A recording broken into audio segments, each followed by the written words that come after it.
আলামত কয়েকদিন ধরে দেখতেই পাচ্ছেন। আসলে এই দলটি যেটা, এই দলটা তো আসলে অ্যান্টি পিপল দল। জি। এই দলটা তো মানুষের পক্ষে কখনো কাজ করে না। এবং আপনি দেখবেন যখন তারা নিজেরা ক্ষমতায় ছিল, বিরোধী দলকে আপনার বদনাম করানোর জন্য নিজেরাই, এখন যেটা ইন্টারকন্টিনেন্টাল, আগে যেটা শেরাটন হোটেল ছিল, সেটার সামনে আপনার মানে ওখানে গান পাউডার দিয়ে তারা অনেকগুলো মানুষ, বাসে গান পাউডার দিয়ে মানুষ মেরেছে। তারা বলতে চেয়েছিল যে বিরোধী দলের আন্দোলনটা যৌক্তিক না, তারা জ্বালাও পোড়াও করে। আমার খেয়াল আছে শেখ হাসিনা ক্ষমতায় থাকা অবস্থা দম্ভ করে বলেছেন ২-৪টা গাড়িতে আগুন লাগিয়ে মানুষ মেরে সরকার বদল করা যায় না। তো ওনার এই যে ওনার যে ডায়লগটা ছিল উনি ক্ষমতায় থাকতে, যেটা সেটা ওনার মনে করা উচিত। ২-৪-২০-৫০টা গাড়িতে আগুন লাগিয়ে সরকার বদল করা যায় না, এটা উনি ওনার অবৈধ শাসনামলে তিনি সেটা প্রত্যক্ষ করে গিয়েছেন। সুতরাং সেই প্র্যাকটিসটা যিনি ক্ষমতায় থাকা অবস্থায় তিনি যা করেছেন বিরোধী দলকে ডিফেম করার জন্য, বিরোধী দলের আন্দোলনকে সন্ত্রাসী আন্দোলন করা, জ্বালাও পোড়ার আন্দোলন নামে অভিহিত করার নামে তিনি যে কাজগুলো করেছেন, সেই কাজগুলো যে কোনো সফল কাজ না, সেটা ওনার বোঝার কথা। এক, বাংলাদেশের মানুষ এখন নিজেই বলছেন যে মানে জীবন মরণের প্রশ্ন চলে আসছিল। বাবারে, জীবন মরণের প্রশ্ন যদি থাকতো তাহলে আগে শুদ্ধ হয়ে চললেই তো হতো। আগে এরকম যদি এরকম একটা প্রশ্ন যদি আসে, এরকম একটা অবস্থা আপনার জন্য হতে পারে, এটা আগে আগে বোঝেন না কেন? আগে বুঝলে তো সঠিকভাবে ভোট দিতে পারতেন। সঠিকভাবে ভোট হলে গণতন্ত্র ঠিক মতো চললে কখনো আপনি বিরোধী দলে থাকতেন, কখনো ক্ষমতায় যেতেন, মানুষকে ভোট দেওয়ার অধিকার দিতে পারতেন। কিন্তু যেই জায়গাটা একচ্ছত্র ক্ষমতা ভোগ করার জন্য জনগণকে গোলাম গোলাম মানে গোলাম সমতুল্য মনে করার মধ্য দিয়ে এবং বাংলাদেশের স্বার্থকে আপনার বিদেশিদের কাছে তুলে দিয়ে নিজের ক্ষমতাকে পাকাপোক্ত করে থাকার জন্য যেই অবস্থা তিনি তৈরি করেছিলেন, সেই অবস্থাটা তিনি যার কখনই ফেরত পাবেন না। কখনই বাংলাদেশের মানুষ বাংলাদেশকে কোনো বিদেশি রাষ্ট্রের অনুকূলে অথবা তাদের স্বার্থে একটা করদ রাজ্য এই দেশ হয়ে যাক, এটা বাংলাদেশের মানুষ কখনো চাবে না। সেটা তিনি বুঝতে পারেন। দিল্লিতে বসে তিনি যেই নীল নকশাই করুন না কেন, তার যে লোকেরা লক্ষ লক্ষ কোটি টাকা পাচার করে নিয়ে গেছে, সেই টাকায় যে বিলাসী জীবন যাপন করছে, তাদের পরিবার বিলাসী জীবন যাপন করছে, আর গরিবের ছেলে পেলে অথবা নেশাখোর, হিরোইনচি, আরও কি কি আছে, এদেরকে দিয়ে মাঝে মধ্যে আপনি মানে মানে পেট্রোল বোমা মারাবেন, আর মানে সরকারি স্থাপনায় আপনার আগুন লাগাবেন, অথবা আপনাকে যারা উচ্ছেদ করেছে, যারা আপনাকে ক্ষমতা থেকে তাড়িয়েছে, তাদেরকে টার্গেট করে তাদের প্রতি আপনি হামলা করছেন, তারা তো নিশ্চয়ই বসে থাকবে না। তারা আপনার এই অপশক্তিকে নিঃসন্দেহে তারা প্রতিরোধ করবে। যেদিন কালকে যে নাশকতা মোকাবেলায় বিএনপি মাঠে থাকবে কিনা প্রশ্নটা ছিল। ওয়েল, প্রথমত হচ্ছে দায়িত্ব থাকা হচ্ছে সরকারের, পুলিশ তারা দায়িত্বে থাকবে, তারা মাঠে মানে অর্থাৎ আইন শৃঙ্খলা রক্ষা করার দায়িত্ব তাদের। আমরা অবশ্যই আমরা এই কি বলে শেখ হাসিনার বিরুদ্ধে যে মানে ঐতিহাসিক যে রায় হবে বলে আমরা প্রত্যাশা করছি, তার জন্য ন্যায় বিচার হোক, সেটা আমরা প্রত্যাশা করছি। সেটার জন্য আমরা নিশ্চয়ই আমরা অবলোকন করব, আমরা সেটা শুনতে চাইব। তবে হ্যাঁ, যদি দেশে যদি কেউ অরাজকতা করতে চায়, মাঠ আর ক্ষেত বলে কিছু বুঝি না, একটা কথাই বুঝি, সেটা হচ্ছে দেশে যারা নৈরাজ্য করবে, বিশৃঙ্খলা করবে, বাংলাদেশের অগ্রগতিকে যারা পিছিয়ে দেওয়ার চেষ্টা করবে, নির্বাচনকে যারা বানচাল করার চেষ্টা করবে, তাদের বিরুদ্ধে তো অবশ্যই আমরা সবসময় সদা জাগ্রত থাকবো, তাদেরকে আমরা রুখে দেওয়ার জন্য সর্বাত্মক চেষ্টা করবো। ধন্যবাদ। নির্বাচন বানচাল করার জন্য কি আসলে জুলাই অভ্যুত্থানের স্টেক হোল্ডারদের কে করছে, নাকি আসলে আওয়ামী লীগ করতে চাচ্ছে নির্বাচন বানচাল করার জন্য? ওয়েল, নির্বাচন তো বানচাল প্রধানত তো আওয়ামী লীগই করার চেষ্টা করবে। তারা যদি এই নির্বাচন থেকে যদি হয়ে যায়, বিতাড়িত থাকে, নির্বাচনের বাইরে যদি চলে যায়, সংগঠন তো নিষিদ্ধ হয়ে আছে, কার্যক্রম নিষিদ্ধ হয়ে আছে, এই ধরনের পরিস্থিতি তারা তো চাইবে যে যাতে একটা নির্বাচন না হোক, বাংলাদেশে কেউ নির্বাচিত প্রধানমন্ত্রী না হোক, তিনি বলতে পারবেন তিনি সর্বশেষ প্রধানমন্ত্রী ছিলেন, এই ধরনের আবহতি নীতি তৈরি করে রাখতে চাইবেনি। সুতরাং এইখানে অস্থিতিশীলতা, এইখানে আপনার ঝামেলা পাকানো তার এবং তার দলের চেষ্টা থাকবে। তবে আমি আপনাকে এইটুকু আশ্বস্ত করতে পারি, তাদের সে সামর্থ্য নাই। কারণ গণধিকৃত শক্তি রাতের বেলা তো ডাকাতি করে, চোরেরাও চুরি করে, পকেটমারের কাজ করে। তার মানে পকেটমার এবং চোর এবং ডাকাতদের তো কোনো আপনার দেশ হয়ে যায় না, তাই না? সুতরাং আপনার বাংলাদেশের জনগণ যারা শেখ হাসিনাকে এই দেশ থেকে উৎখাত করেছে, তারা তাদের দেশকে রক্ষা করবে, তারা তাদের গণতন্ত্রকে রক্ষা করবে, তারা তাদের নির্বাচনী ব্যবস্থাকে ফিরিয়ে নিয়ে আসবে। নিঃসন্দেহে এই ব্যাপারে আওয়ামী লীগের লোকরা তারা যদি ভেবে থাকেন এই ধরনের কোনো রকম ঝামেলা পাকিয়ে মানে দেশে অশান্তি সৃষ্টি মানে করবেন, করার মধ্য দিয়ে তারা কোনো উকি মারবেন, তাদের এই উকি ইহজিন্দিগিতে কখনো। বিএনপি নেতারা বলছেন গণভোট যারা দাবি করছেন তারা নির্বাচনকে বিলম্বিত করতে যাচ্ছেন, বানচাল করার ষড়যন্ত্র করছেন। ইস্যুটা আগামী কালকের ইস্যুতে আমি কথা বলছি। I am talking about tomorrow's event. না, যেহেতু নির্বাচন বানচালের কথা আমি বলেছি, সেটা আওয়ামী লীগের একটা এজেন্ডা তো অবশ্যই আছে। তো সুতরাং সেই এজেন্ডা নিশ্চয়ই কেউ সেই ফাঁদে নিশ্চয়ই কেউ পা দেবেন। জি জি। আর আজকে মির্জা ফখরুল ইসলাম আলমগীর বিএনপি মহাসচিব তিনি বলেছেন জাতি একটি সংকটময় মুহূর্তে পার করছে, রাজনৈতিক দলগুলোকে সবাইকে ঐক্যবদ্ধভাবে কাজ করার আহ্বান। এই আহ্বানে আপনি রাজনৈতিক দলগুলোর মধ্যে ঐক্যের সুদ দেখছেন? উনি খুব কারেক্টলি কথা বলেছেন। জি। এবং বাংলাদেশের অগ্রগতি, নির্বাচন, গণতন্ত্র সমস্ত কিছু কনসলিডেট করতে হলে সবাইকে ঐক্যবদ্ধই থাকতে হবে। ধন্যবাদ আপনাকে, অসংখ্য ধন্যবাদ। আমি একটু যেতে চাই শাহ ইফতেখার তারিকের কাছে, ইসলামী আন্দোলন বাংলাদেশের সাংগঠনিক সম্পাদক। শাহ ইফতেখার তারিক, কালকে আপনারা দেখেছি 13 নভেম্বর যে সময় রায়ের তারিখ ঘোষণা করার কথা, সেই দিন আমরা মাঠে দেখেছি, আপনাদেরও দেখেছি, জামায়াতকে দেখেছি, শিবিরকে দেখেছি, এনসিপিকে দেখেছি, এবং সেখানে আমরা বিএনপির লোকজনকেও দেখেছি, কিন্তু বিএনপির আগের দিনে কোনো ঘোষণা ছিল না তারা মাঠে থাকবে। কালকে কি মনে হয় তারা কি মাঠে থাকবে কিনা? কালকে নাশকতা ঠেকাটে যদি বলি কার্যক্রম নিষিদ্ধ, আওয়ামী লীগ কালকে তো নাশকতা করতেই পারে, যে কালকে রায়ের ঘোষণাই হবে। কি মনে করেন বিএনপির কালকে মাঠে থাকবে কিনা, বা আপনারাও থাকছেন কিনা? এখানে আমি একজনের একটা মন্তব্যকে নিয়ে আসতে চাই।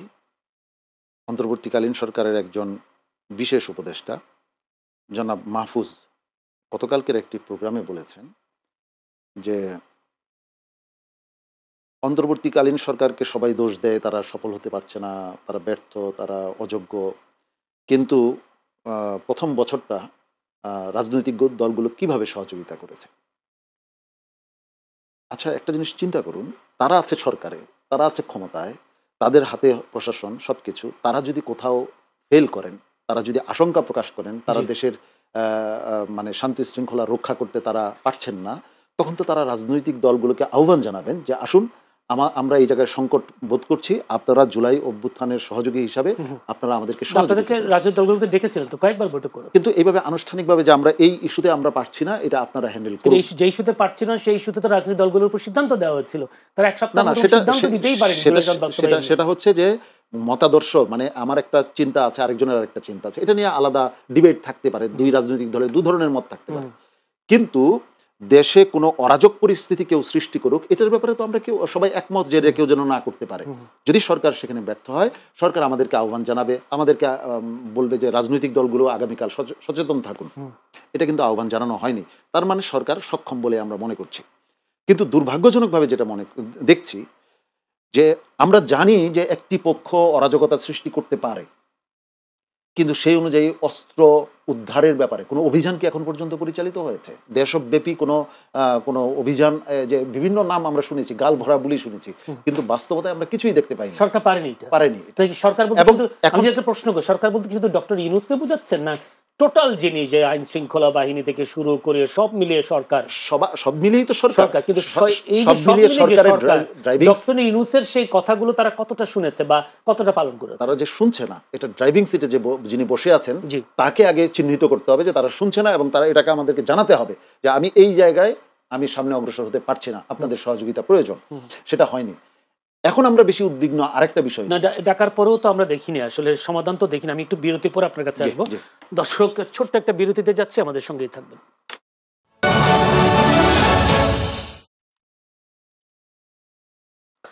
দর্শক, আবারও আমন্ত্রণ চ্যানেল এস সংলাপ অনুষ্ঠানে। আলোচনা চলছিল হাসিনার রায় ঘিরে নৈরাজ্যের আশঙ্কা। আলোচনায় ছিল বিরতির আগে যিনি ছিলেন শাহ ইফতেখার তারিক, তার কাছে কিছু প্রশ্ন রেখে চলে গিয়েছিলাম। শাহ ইফতেখার তারিক, আপনাকে একটা প্রশ্ন করে আপনি হয়তো উত্তর দিতে সহজ। সেটা হচ্ছে ঐকমত্য কমিশন যে 7-8 মাস বৈঠক করলো, নিশ্চয় সরকার ডেকেছে বলে তো এই বৈঠকগুলো হয়েছে, সেখানেও তো দেখলাম আমরা সবগুলো তো ঐকমত্যতে আপনারা পৌঁছাতে পারেন নাই। 84টি বিষয়ে ঐকমত্য হয়েছেন, ওখানে নোট অফ ডিসেন্ট আছে, কিছু সংস্কার সংবিধান বিষয়ক আছে, কিছু গণভোটের হার মাধ্যমে বাস্তবায়নের বিষয় রয়েছে। কিন্তু আপনারা যে সরকারকে সহযোগিতা করবেন, কিন্তু তার চেয়ে বেশি দেখা গেছে গণভোট আগে হবে নাকি নির্বাচনের দিন হবে, পিআর হবে নাকি প্রচলিত নিয়মে হবে, এইসব বক্তব্য, এইসব রাজনৈতিক উত্তেজনা তো আমরা দেখেছি ঘন ঘন, প্রায় কয়েক মাস ধরে এগুলোই দেখেছি। আপনি বলছেন সরকার আসলে কি করতে পারতো? আসলে রাজনৈতিক দলগুলো যদি কোঅপারেট করতো তাহলে তো মনে হয় সরকারও এইভাবে এগিয়ে যেতে পারতেন। কি মনে হয় আপনার? দেখুন, এই প্রশ্নের উত্তরটা দুইটা বিষয়কে একসাথে মেলালে এটা ঠিক হবে না, দুইটা সম্পূর্ণ আলাদা বিষয়। একটি হচ্ছে এই সরকার যে জনসমর্থন পেয়েছে, যে রাজনৈতিক সমর্থন পেয়েছে, এটা অভূতপূর্ব। সকল রাজনৈতিক দলগুলো সে যেন টিকে থাকে এই ব্যাপারে সবাই একমত ছিল। জি। এই জায়গায় সরকার যদি সবাই একমত ছিল কি নিজেদের স্বার্থের কারণে নাকি? না, একটা উত্তরণের প্রয়োজনে এই না, উনি তো একসময় বিদায় নিতে চেয়েছিলেন, সবাই মিলে আবার তাকে রাখা হয়েছে, এরকম একটা কথা তো ছিল। যে উত্তরণের স্বার্থেই তো এই অন্তর্বর্তীকালীন সরকারটাকে সবাই গঠন করেছে, অতএব এই সরকারটাকে সবাই কিন্তু ওন করেছে। এখন সামনের দিন কি হবে সে নিয়ে বিতর্ক থাকতে পারে, এক একটা রাজনৈতিক দলের এক একটা মানে দৃষ্টিভঙ্গি আছে, সেই দৃষ্টিভঙ্গি নিয়ে বিতর্ক হয়েছে। কিন্তু আমি যে জায়গাটা ইঙ্গিত করেছিলাম, সরকার যে যে জায়গাগুলোতে সফল হওয়া সকলেই চায়, সেই জায়গাগুলোতে সফল হতে পারে নাই, এবং সেই জায়গায় যে তারা সফল হতে পারছেন না, সেই জন্য যদি রাজনৈতিক দলগুলোর সহযোগিতা তারা চাইতেন, তাহলে আমরা বলতে পারতাম তারা সহযোগিতা চেয়েছেন, রাজনৈতিক দলগুলো সহযোগিতা করে নাই, সেটাও তারা করেন নাই। কিন্তু এতদিন পরে এসেছে একজন উপদেষ্টা বলছেন যে কেন 1 বছরের রাজনৈতিক দলগুলো সেভাবে সহযোগিতা করে নাই, রাস্তায় আন্দোলন হয়েছে, সেই আন্দোলন হয়েছে। কিন্তু তিনি আরো কথা বলেছেন, আরো মন্তব্য করেছিলেন, তারা তো বলেছিলেন যে বিভিন্ন দলগুলো ডিসি এডিসি এগুলো ভাগ করে নিয়েছিলেন, বিভিন্ন ক্ষমতার দখল নিয়েছিলেন, ভার্সিটি নিয়েছেন কেউ কেউ, নিয়েছেন বিভিন্ন এলাকার। এই জায়গাটায় উনি তো সেই মন্তব্য করেছেন। এই জায়গাটাও আমি মানে আপনাকে এই প্রসঙ্গেও বলতে চাই, ডক্টর ইউনূস একটা কথা বলেছিলেন যে রাজনৈতিক দলগুলো যা করবে আমি তা জনগণের সামনে প্রকাশ করব। আর উচিত ছিল যে কে কি করেছে এর খতিয়ান জনতার সামনে প্রকাশ করে দেওয়া, আজকে পরিষ্কার হয়ে যেত।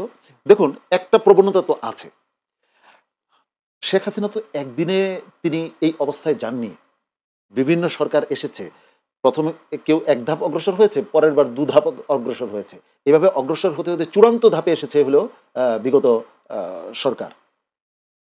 কিন্তু যারা এর আগে বিভিন্ন সময় দেশ শাসন করেছে তাদের মধ্যে ওই সমস্ত ফেসিবাদী আচরণের কিছু অংশকে আমরা দেখি নাই, আমরা তো দেখেছি। হ্যাঁ, কিছু কম বেশি, সেটা তো স্বাভাবিক, পরের বার আরো বেশি হয়। এখন ওই প্রবণতা অনেক রাজনৈতিক দলগুলোর মধ্যে আছে। আপনাকে একটু আটকাই, আগামী নির্বাচনের পর কি দেখবেন? আগামী নির্বাচনের আমরা তো সংখ্যা প্রকাশ করছি। হ্যাঁ, আপনি কি সংখ্যা প্রকাশ করছেন যদি একটু খুলে বলুন। আমি সংখ্যা প্রকাশ করছি যে আমরা যা চেয়েছিলাম যে এই জায়গাগুলোর, যে জায়গাগুলো দিয়ে ফেসিবাদ আস্তে আস্তে তৈরি হয়, একটা সাধারণ রাজনৈতিক দলকে ফেসিবাদে পরিণত করে যে সিস্টেম, সেই সিস্টেমটার একটা পরিবর্তন চেয়েছিলাম।